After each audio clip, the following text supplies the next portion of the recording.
मित्रांनो, मी तुम्हाला माणसांच्या आणि पक्ष्याची वास्तविक घटना सांगणार आहे.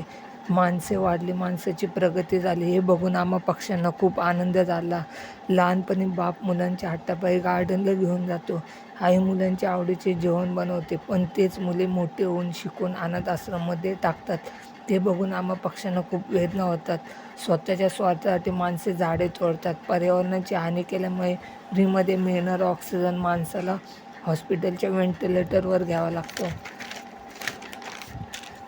दारूच्या नशेमध्ये बाप दारू पिऊन बायकोला मारतो. मुलाला शाळेच्या शिक्षणासाठी बॅग आणि बुक देण्याबदली बाप त्यांच्यासमोर दारू घेऊन बसतो. हे बघून आम्हा पक्ष्यांना खूप रडायला येते.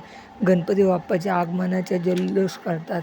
7 दिवस बाप्पाची पूजा अर्चना करून आम्हा पक्ष्यांना खूप आनंद होतो. पण विसर्जनाच्या दिवशी समुद्रात मूर्ती छिन्नविच्छिन्न पडलेले पाहून मन दुखावते. त्या माणसांच्या स्वार्थापेक्षा आम्ही पक्षी बरे. नाही कसला मोह, नाही कसला स्वार्थ. आम्ही आज असतो पक्षी एकत्र, इकडे तर उद्या तिकडे. माणसासारखे नाही. ज्यांनी आयुष्यभर सांभाळले त्यांना अनाथ आश्रममध्ये ठेवले. हे निसर्ग, हेच आमचं घर, हेच आमचं विश्व आहे. मी एक पक्षी.